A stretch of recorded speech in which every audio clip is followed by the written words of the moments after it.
사랑을 실천하자. 할렐루야. 그렇게 하실 줄 믿습니다. 오늘 본문의 말씀을 의지해서 하나님이 찾으시는 한 사람, 우리 같이 한번 읽어볼까요? 시작. 하나님이 찾으시는 한 사람. 다시 한번요. 시작. 하나님이 찾으시는 한 사람. 결혼한 부부 가운데 흔히 있는 일들입니다.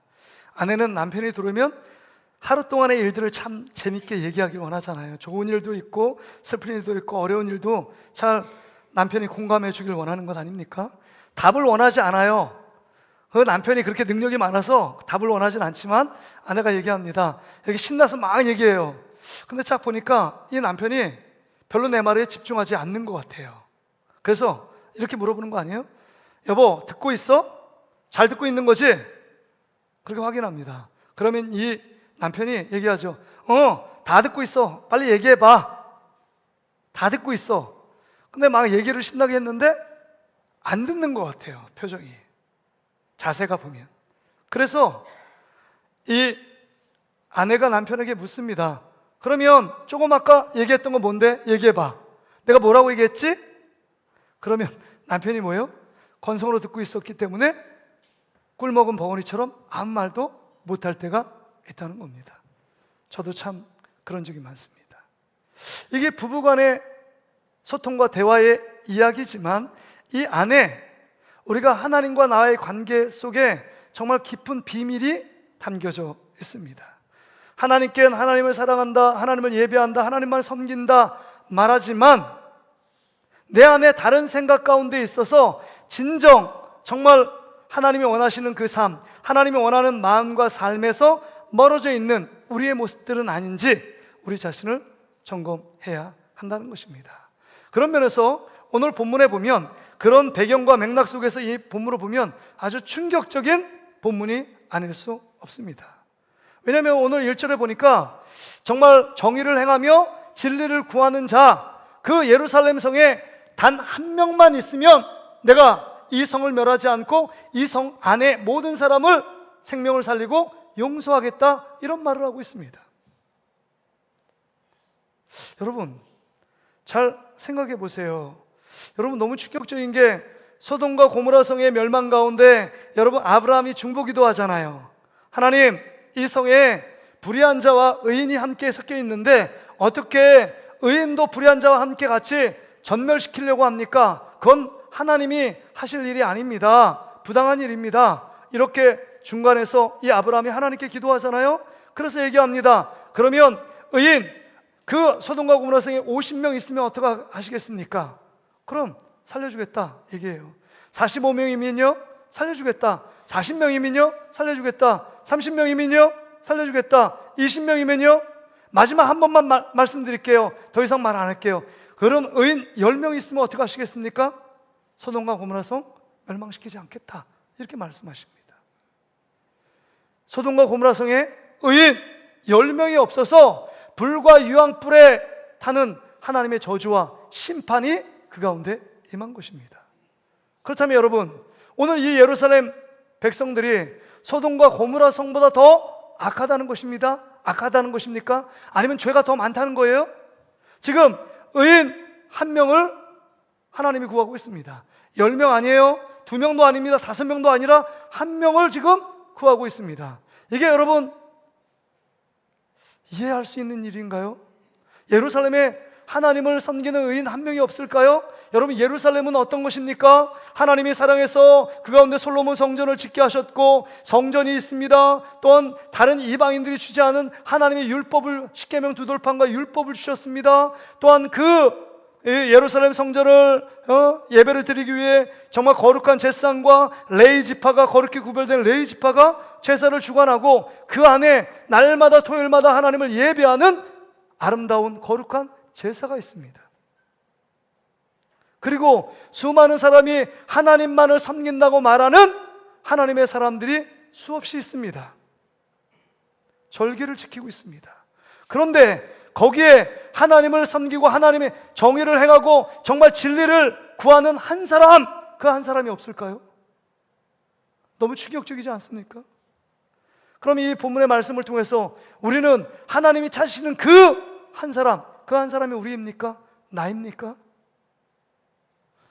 오늘 본문의 말씀을 통해서 하나님이 찾으시는 그 한 사람이 어떤 사람인지 함께 생각해 보며 결론 부분에서 그럼 이거 맞네, 나이냐, 내가 아니네, 이런 결론을 한번 말씀을 듣고 함께 은혜를 나누기를 원합니다. 먼저요, 하나님이 찾으시는 한 사람은요, 이전의 말씀을 통해서 바른 예배자입니다. 이전의 말씀을 보세요. 그들이 여호와께서 살아계심을 두고 맹세할지라도 실상은 거짓 맹세니라. 다시 한번 보세요. 그들이 여호와께서 살아계심을 두고 맹세할지라도 실상은 거짓 맹세다. 하나님만을 섬기고 하나님만을 사랑하고 하나님만을 섬기겠다고 말하는 그 예루살렘 백성들이 말은 그렇게 하지만 그의 마음과 실제적인 행동은 하나님도 사랑하지 않고 하나님만을 섬기지 않고 하나님만을 찬양하지 않고 이방신을 섬기고 자기가 원하는 것을 행하며 살고 있는 그들의 모습을 질타하고 있는 것입니다. 형식은, 그의 몸은 예루살렘 성전에 와 있습니다. 안식일마다 안식일을 범하지 않기 위하여, 돌 맞춰 죽지 않기 위하여 죽음을 두려워하기에 그 토요일날 안식일에 그 몸은 앉아 있지만 마음은 하나님께 예배하긴커녕 하나님을 생각하지도 않고 하나님이 우리를 구원하시고 지금까지 인도하신 그 하나님의 놀라운 은혜를 감사하지도 않습니다. 형식과 외형적인 모습은 있지만 그 안에 내용과 그 안에 있는 핵심이 빠져있는 예배를 드리고 있는 이 예루살렘 백성들의 실상의 모습들이 보여집니다. 바른 예배자는, 예수님도 말하잖아요. 사마리아의 수가성 여인을 통해서 하나님이 찾으시는 예배자가 누구냐? 하나님 앞에 성령과 진리로 예배하는 자. 요한복음 4장 24절에 이렇게 말하고 있는 것 아니에요? 하나님 참되게 예배하는 자는 영과 진리로 예배할 때가 오나니 곧 이때라. 아버지께서 자기에게 이렇게 예배하는 자를 찾으시느니라. 하나님이 찾으시는 예배자는 하나님의 영이시니 예배하는 자가 영과 진리로, 성령과 진리 안에 하나님이 기뻐하시는 그 예배를 드리라고 말씀하고 있는 겁니다.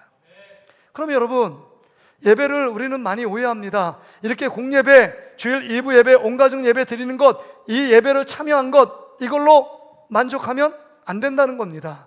몸은 와 있는데 늘 마음은 세상에 가 있습니다. 핸드폰 보고 누구 만날 것, 그 다음에 누구 만나서 어떻게 할까, 계약할까, 말아야 될까, 이 생각에 빠져 있다면 몸은 와 있지만 하나님이 기뻐하시는 예배자의 모습은 아닙니다.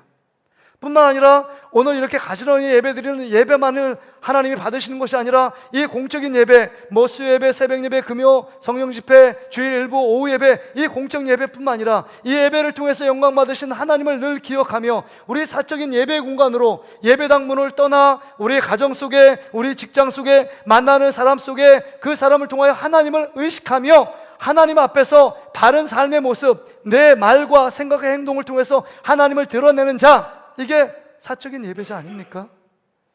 겉모습은 하나님 앞에 뻔질하게 예배드리고 출석부 도장은 찍었지만 늘 마음에 하나님 두려워하는 마음도 없고 하나님께 헌신하며 하나님을 예배하며 하나님만이 나의 구원자이며 하나님만이 나의 생명이며 나를 인도하신 분이 주님이시다, 이런 마음도 없이 예배를 드리고 있다면 이것은 하나님이 받으시는 참 예배자, 바른 예배자의 모습이 아닙니다. 그래서 여러분, 이스라엘 민족 가운데 이스라엘 일대 왕은 사울 왕을 세웠잖아요. 사울 왕을 세울 때 아멜렉 전투 가운데 모든 사람을 다 죽이라 이렇게 말씀했습니다. 그럼에도 불구하고 사울 왕이 하나님이 세웠지만 그 말씀에 불순종합니다. 자기가 좋아 보이는 모든 것을 데리고 오고 사무엘이 왜 저 양의 무리와 소의 울음소리가 뭐냐고 말할 때 핑계대는 것 아닙니까? 하나님께 제사하기 위해서, 하나님을 영화롭게 하기 위해서 이 모든 것을 잡아온 것입니다 라고 얘기하지만 자기의 영광, 자기의 어떤 정치적인 권력, 왕권을 강화하기 위해서 모든 사람 앞에서 내 안에 내가 어떤 사람인지를 보여주기 위해 그것들을 다 살려서 잡아온 것 아닙니까? 주님이 기뻐하시는 바른 예배는 이렇게 하나님께 예배드리며 우리 하나님께, 나를 구원하신 하나님께 감사하며 우리의 삶을 통해서 하나님의 살아계심과 하나님만을 섬기는 자로서의 삶을 드러내는 것, 이게 중요한 바른 예배자의 모습이라는 것입니다. 겉과 속이 똑같은 사람을 여러분 신뢰할 수 있는 것 아닙니까? 말만 뻔질어가는데 행동은 다른 얘기를 한다. 앞에서 너를 좋아한다 얘기하지만 저 뒤에 가서 나 너 싫어, 너 미워해 이렇게 말하는 사람은 어떻게 믿을 수 있겠냐 하는 것입니다.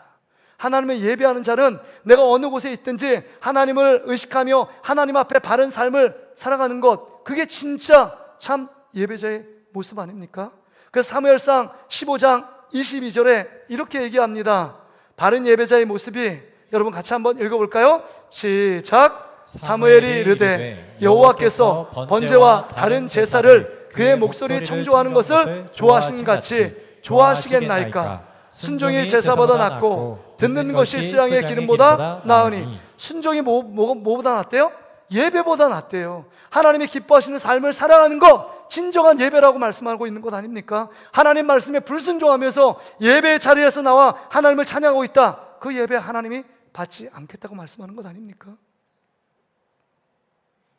그러기에 그리스도인으로 산다는 것은 이렇게 예배를 통해서 은혜를 받고 하나님의 은혜와 사랑을 경험한 이후에 내 삶의 자리에서, 가정 속에서, 자녀들과의 관계, 또 직장 속에서, 관계 속에서 하나님의 자녀로 드러나는 삶, 이게 바른 참 예배자의 모습입니다. 제가 지난주 주일날 오후 예배 끝나고 우리 전도회 안나, 한나, 모세 전도회 같이 이렇게 전도를 갔어요.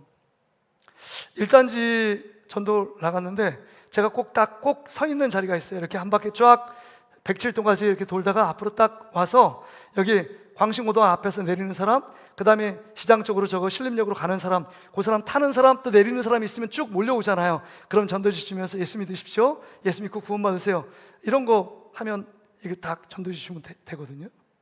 뭐 계속 그렇게 했는데 지난주 오후 예배 끝나고 나가서 너무 마음이 불편하고 쉽게 말하면 열받았어요.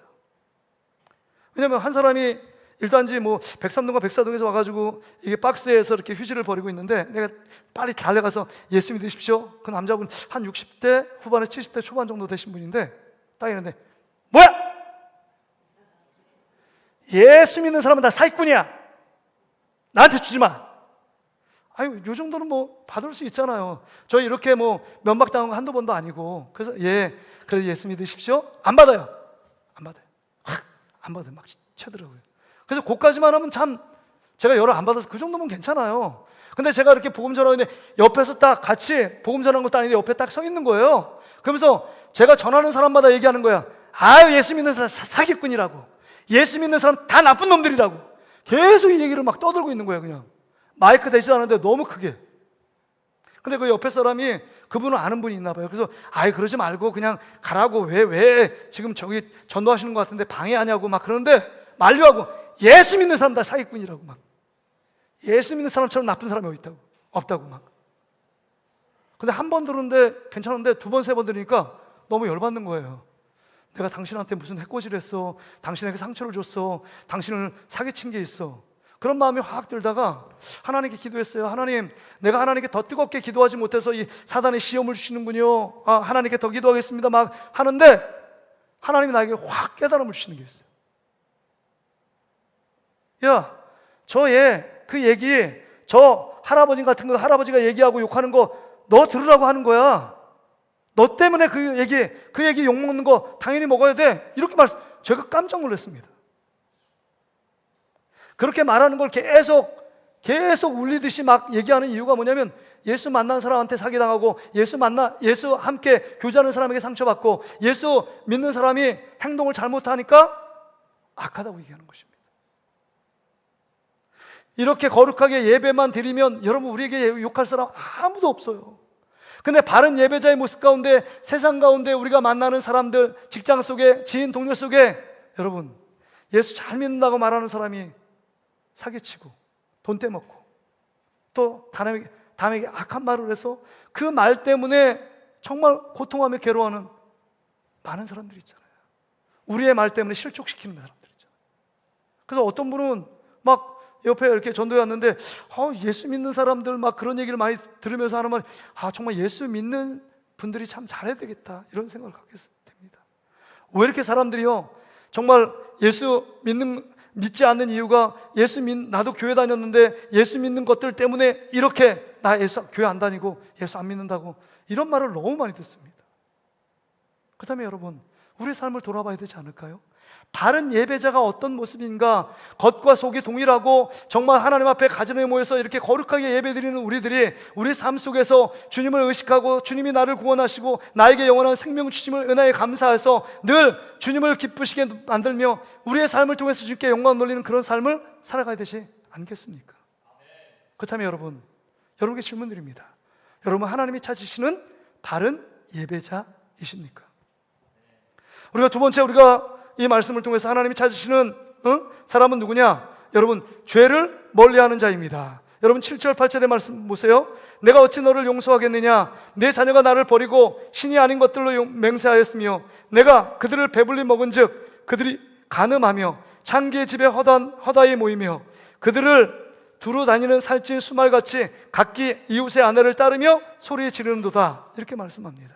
하나님이 은혜로 하나님이 축복 주셨고 하나님이 사랑해 주셨고 은혜를 주셔서 지금 이렇게 멀쩡하게 살게 됐는데 하나님이 주시는 은혜에 대해서 감사하지 않고 하나님의 은혜에 대해서 깊이 생각하지 않고 그 은혜를 악용해서 죄 짓는 일에 사용한다는 것입니다. 내가 편안하고 이 모든 것은 하나님의 은혜인데도 불구하고 그 편안함과 그 여유로움과 그 안락함을 죄 짓는 데 사용한다는 것입니다. 오늘 여기 보세요. 여기 보니까 나를 버리고 다른 신에게 맹세하고 그 다음에 내가 이렇게 하나님 배불리 먹이고 네가 잘 먹고 잘 살게 만들어줬지만 네가 간음하고 창기집에 허다히 모인다. 간음하고 음란한 가운데 그 안에 즐기며 그 안에 낙을 누리고 있는 너의 모습을 보아라. 이렇게 말씀하고 있는 것입니다. 우리가 하나님께 죄지면 바로 번개 떨어지고 막 낙내가 임하고 막 죽이면 우리는 죄 짓겠어요? 그렇지 않습니다. 근데 하나님이 여유를 주시고 평안함을 주시고 잘 되고 죄 짓는데도 잘 나가고 죄 짓는데도 먹고 사는데 지장이 없고 죄 짓는데도 우리 자녀들이 잘 되고 이런 가운데 우리가 착각할 때가 있습니다. 아내가 그래도 하나님 앞에 거룩하게 사나 보다. 뭔가 하나님이 나를 도와주시는 이유가 있겠지라고 생각합니다. 그래서 더 과감하게 죄를 짓고 있는 이 예루살렘 백성들의 모습이 혹시 우리의 모습이 아닌지를 다시금 깊이 돌아봐야 한다는 것입니다. 하나님은 거룩하신 분입니다. 그러기에 죄 짓는 것, 죄 가운데 거하실 수 없는 분들입니다. 그래서 하나님을 본 자는 다 죽었습니다. 거룩하신 그 어마어마한 무한한 그 거룩한 빛 때문에 죄 있는 우리들은 하나님께 죽었어요. 하나님을 볼 수가 없었습니다. 마음이 청결한 자가 주님을 본다고 말씀하고 있습니다. 그러기에 우리 삶 가운데 정말 주님이 기뻐하시는 삶을 살고 있는가? 나는 죄악을 멀리하고 있는가? 아니면 진짜 죄악을 멀리하고 하나님을 가까이 해야 되는데 하나님을 멀리하고 죄악을 가까이 하는 그런 삶을 살고 있지는 않은지 우리 자신을 돌아볼 수 있어야 합니다. 믿음의 사람은 죄를 멀리했습니다. 정말 요셉은 보디발의 유혹 가운데서도 하나님 앞에 내가 이 큰 악을 행하여 하나님을 어떻게 실망시키겠느냐? 죄를 멀리했습니다. 여러분, 디모데도 마찬가지입니다. 육체의 정욕을 이기기 위하여 하나님 말씀을 붙잡고 삶을 살았습니다. 그렇습니다. 여러분, 하나님의 말씀을 붙잡고 살아가는 자, 시편 119편 11절에 보면 정말 주의 법을 내가 지키기 위하여 내가 하나님의 법을 마음에 두었다 이렇게 말씀합니다. 여러분, 지금 우리의 삶 속에 정말 하나님이 기뻐하시는 모습 가운데 있는가? 아니면 죄악의 욕심 가운데 살며 그 가운데 죄에 타협하며 살고 있는 우리의 모습은 아닌지 우리 자신을 돌아볼 수 있어야 한다는 겁니다. 여러분, 스마트폰이 좋은 거잖아요. 그 다음에 다른 사람을 격려하고 위로할 수도 있잖아요. 전화하고 안 나온 분들, 상처받은 분을 위로할 수도 있잖아요. 그 다음에 여러 가지 어려운 정보들을 정말 검색해서 그 정보들을 알 수도 있잖아요. 유익하잖아요. 근데 여러분, 이 휴대폰은 가치 중립적인데 그것을 악하게 사용하는 분들 있잖아요. SNS 댓글에다가 그 악성 댓글을 통해서 사람의 마음을 상처를 주고 극기하는 그것 때문에 그 죽음을 자살을 하는 사람도 있습니다. 또 어떤 사람은요, 그 핸드폰 갖고 도박을 합니다. 도박 사이트. 요새 군대 도박을 하는 게 엄청나게 여러분 퍼져서 여러 가지 사회적인 무리를 일으키고 있습니다. 뿐만 아니라 이걸 통해서 음란 사이트를 통해서 늘 그것에 정말 중독되어 있는 그런 사람들 있습니다. 우리 예수 믿는 사람도 그래요. 생각이 이렇습니다. 작은 범죄는 하나님이 눈 감고 괜찮다고 생각합니다. 모든 사람이 이렇고 목사도 그렇고 장로님도 그렇고 권사님도 그런데 뭐 요 정도는 다 하나님이 이해하실 거야 라고 생각하며 은근슬쩍 넘어가는 분들이 있습니다. 그래서 자기 죄에 대해서 자기가 얼마나 큰 죄인지 잘 몰라요. 내로남불처럼 내가 한 것은 사랑이고 담이 한 것은 불륜처럼 내가 한 모든 죄는 이 정도는 하나님이 이해해 주실 거야. 근데 남들이 조금만 저기 하면요 신라같이 날카롭게 죄를 지적합니다. 이게 죄인의 모습이에요. 그러니까 자기 자신이 죄가 엄청난 죄를 짓고 있음에도 불구하고 내가 죄를 짓고 있는지, 내가 철저히 하나님 앞에 정말 심판받아야 될 죄인인지를 모릅니다. 자기 자신을 몰라요. 지난주에 제가 이제 노예 대표로 이제 그 추현교회에서 총대들이 모였거든요. 우리 거룩하신 목사님들, 뭐 장로님들, 교회를 대표하지만 그 교회 안에 또 노예 대표하는 분들, 이번에 우리 장로님들 6분, 그 다음에 목사님이 6분에서 12명이 갔거든요. 그 총회에 165개 노예가 거의 있습니다. 163개인가 되는데 그분들이 한 850명 장로님, 1대1로 해서 850명 목사님, 그래서 한 1600명 이상이 모였습니다. 그 CTV에서 실시간 중계됐거든요. 근데 너무 부끄러웠어요. 제가 한 3분의 2 정도 그쪽에 이렇게 앉아있는데 와 정말 첫째 날에 모든 게 총회장 임기가 끝나고 부총회장이 총회장으로 해서 첫째 날 오후부터 그 다음에 둘째 날 그 모든 회무를 처리해야 되는데 회무가 둘째 날 저녁까지 회무가 처리되지 못했습니다. 이유는 뭐냐? 선거 관련해서 선거가 끝나지 않았어요. 부서기에 찬성하는 분, 반대하는 분, 아니면 서기에서 어떤 사람은 찬성하고 어떤 사람은 반대한대요. 극렬하게 막 반대합니다. 지역이 4개 지역으로 나눠 있거든요. 서북 지역, 뭐 영남 지역, 호남 지역, 뭐 충청 지역 이렇게 나눠져 있는데 거기 돌아가면서 임원들이 이렇게 배분되어 있습니다. 근데 자기가 추천한 데서는 노예에서는 절대적으로 찬성한다는 거예요. 근데 어떤 사람은 법대로 여러 가지 비리가 있으니까 그거 안 된다는 거예요. 그러니까 여기 총회장이 너무 마음이 괴로워서 막 울었어요. 총회장이 앞에서 실시간으로 들었습니다. 막 울었어요. 막 울어요. 근데도 두 팔은 나눠 싸우고 있어요.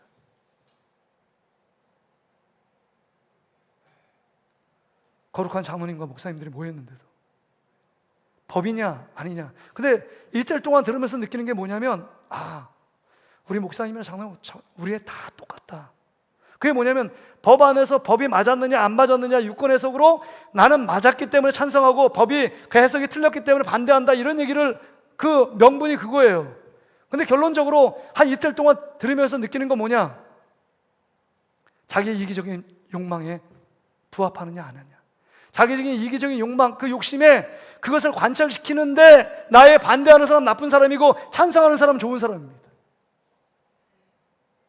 이게 우리의 모습 아니에요? 여러분 죄악의 본질이 뭐냐면 이기적인 욕망, 자기 자신을 위해서 삶을 살아가는 이기적인 욕구를 채우는 것, 이게 죄입니다. 여러분 잘 보세요. 누가복음 15장의 탕자가 둘째 아들이 재산의 반을 아버님이 달라고 해서 아버님이 주었어요. 아버님이 주셨어요. 그거 잘못된 건가요?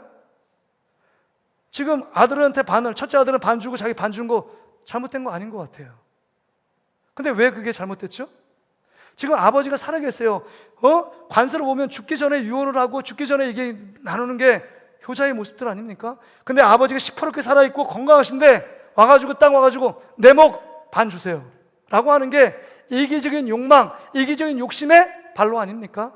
모든 죄는 자기 자신을 위해서 삶을 살아가는 것, 자기 자신을 살아가면 행복하고 편안하고 그 다음에 성공적인 삶을 살아갈 것처럼 느끼지만 그 안에 하나님이 빠지면 여러분 자기 자신을 위한 모든 삶이 결국은 죄를 짓는 삶이에요. 여러분 자기 자신을 위해서 여러분 한번 열심히 살아보세요. 죄 짓는 것밖에 없습니다. 우리의 생각과 마음과 행동은 곱게 풀린 망아지처럼 자기의 이기적인 욕망, 이기적인 욕심을 채우는데 달려갑니다. 그러니까 여러분 내 파이를 더 많은 파이, 더 큰 밥그릇을 차지하기 위해서 저 사람이 가난해서 죽어나가든 옆에서 그것 때문에 고통하며 징징 짜고 울든 나만 더 돈을 더 많이 갖고 내가 더 재산을 증식하는 거 그것만 있으면 우리는 옆 사람 죽어나가든 고통하든 울든 괴롭든 별로 상관하지 않습니다. 이게 자기 이기적인 욕망, 이기적인 욕심을 채우는 게 죄의 본질이에요. 그러니까 지금 예루살렘 백성들의 모습, 이게 자기의 이기적인 욕망을 채우기 위해 하나님, 지금 이스라엘 땅에서 예루살렘 성전을 주고 그 모든 것 다 주신 것은 하나님의 은혜이고 하나님의 도우심이고 하나님의 그들을 인도한 그것은 전혀 까먹고 자기 자신의 욕심과 욕망을 채우고 있는 이들의 모습입니다. 지금 우리의 모습은 어떤지를 봐야 합니다. 내가 하나님의 영광을 위하여 삶을 살아가고 있는가? 하나님의 영광만 살면 나의 욕심, 나의 성공 그거 아무것도 없겠다 생각하지만 아닙니다. 하나님을 위하여 예배하는 자, 하나님을 위하여 우리 삶을 드리는 자는 그 가운데 하나님이 진정한 평안과 진정한 행복과 진정한 만족을 누릴 수 있는 자입니다. 근데 하나님 빼고 나를 위하여 예배하고 나의 욕망을 채우게 달려가면 이렇게 파멸의 구렁텅이로 달려갈 수밖에 없다는 것입니다. 오늘 우리 삶을 다시 한번 돌아보시길 바랍니다. 나는 진짜 죄를 멀리하며 하나님이 기뻐하는 삶을 살고 있느냐 하는 것입니다. 마지막으로요, 오늘 본문 여러분 9절에 보니까 하나님만 두려워하는 자입니다. 9절 말씀 보세요. 여호와의 말씀이니라 내가 어찌 이 일에 대하여 벌하지 아니하겠으며 내 마음이 이런 날에 보복하지 않겠느냐, 내 마음이 이런 날에 보복하지 않겠느냐. 지금 엄청난 하나님의 심판과 징계를 말씀함에도 불구하고 여러분 끔찍도 하지 않습니다. 영적인 감각이 마비됐어요. 하나님을 두려워하는 감각이 떨어졌기 때문에 영적인 민감함이 사라지니까 내가 죄를 져도 이게 큰 죄인지 모릅니다. 다른 사람에게 상처를 주어도 여러분 정의라는 게 뭐예요? 이웃 고아와 가부를 돌보고 그 다음에 그분을 섬기고 어려운 가운데 있는 자를 위로하고 도와주는 것, 이게 정의예요. 이게 수평적인 관계. 진리는 뭐냐? 하나님 관계 속에서 하나님만을 예배하고 하나님이 기뻐하시는 삶을 살아가는 거예요. 그걸 다 무시하고 삶을 살아가는 거 하나님이 안중에도 없는 겁니다. 하나님이 보이지 않아요. 우리가 어른들이 계시면 눈치 보면서 이 행동 하지 말아야지, 우리는 그렇게 생각합니다. 근데 만왕의 창조주신 만왕의 왕이시고 주인 되신 하나님이 지금 이 앞에 있음에도 불구하고 하나님을 두려워하지 않고 자기 멋대로 행동하는 것입니다. 3절의 말씀을 보세요. 그 중반절에 보면 주께서 그들을 치셨을지라도 그들이 아픈 줄을 알지 못한다. 영적인 감각이 없어요. 여러분 징계를 해도 그 징계가 왜 징계를 하시는지, 다른 사람을 위한 징계겠지 나를 위한 징계 아니야. 되게 완악합니다. 마음의 교만함이 쌓여 있어요. 왜 이런 증세가 나타났을까요? 하나님을 두려워하지 않기 때문입니다.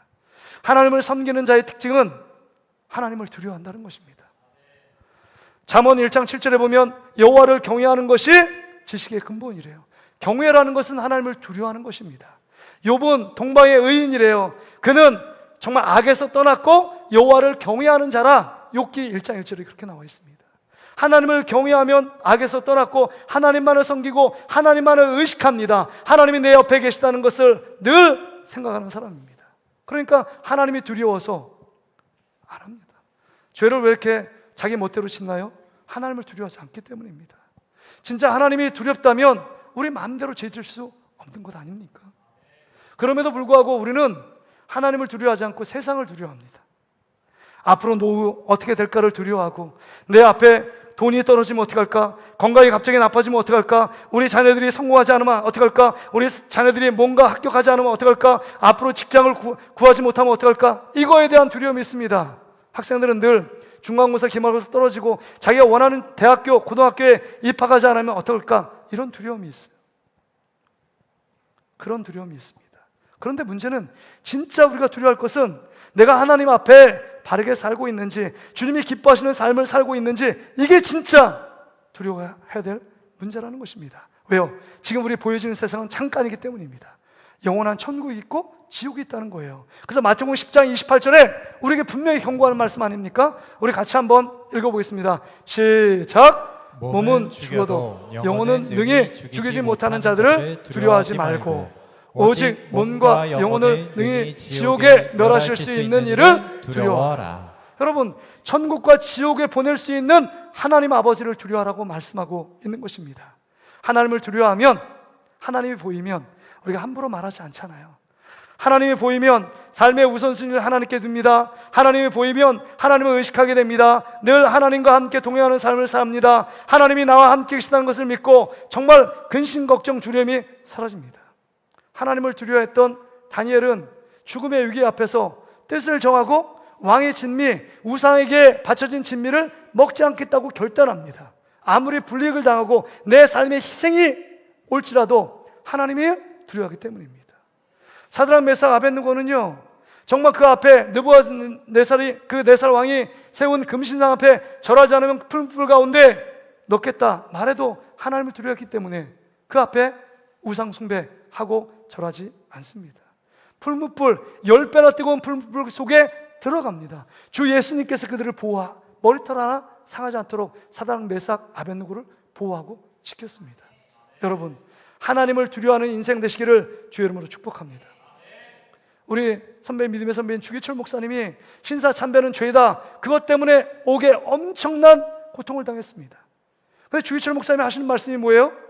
내 몸은 묶을 수 있어도, 이 감옥 속에 내 몸은 묶을 수 있어도 내 영혼은 예수님 안에, 하나님 안에 자유하다, 이렇게 말씀합니다. 이게 엄청난 하나님을 두려워하는 자의 삶의 모습 아니에요? 내가 이 감옥도 두려워하지 않고 내가 지금 죽음도 두려워하지 않는다. 그러나 예수 그리스도 안에 있는 게 진정한 자유고 진정한 믿음이다, 이렇게 고백하는 건 아니에요? 여러분, 오늘 이 말씀을 통해서 다시 한번 우리 자신을 돌아볼 수 있기를 주의 이름으로 축복합니다.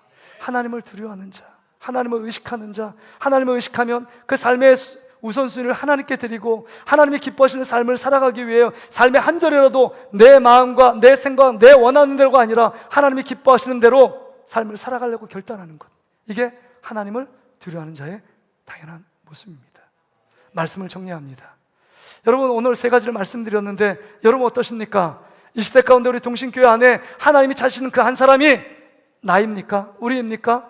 정말 하나님 앞에 바른 예배자, 그 다음에 죄를 멀리하는 자, 그 다음 하나님만을 두려워하는 자, 이 모습, 이 완전한 모습이 내 안에 있습니까? 한번 손 들어보세요. 나는 이 완전한 사람입니다, 하나님이 찾으시는 그 한 사람이 바로 나입니다 라고 당당하게 설 사람이 누가 있겠습니까? 없어요. 우린 그렇게 살고 싶습니다, 마음은. 근데 살 수 있는 힘과 능력, 지혜가 없어요, 우리는. 그렇기 때문에 여러분 좌절이에요.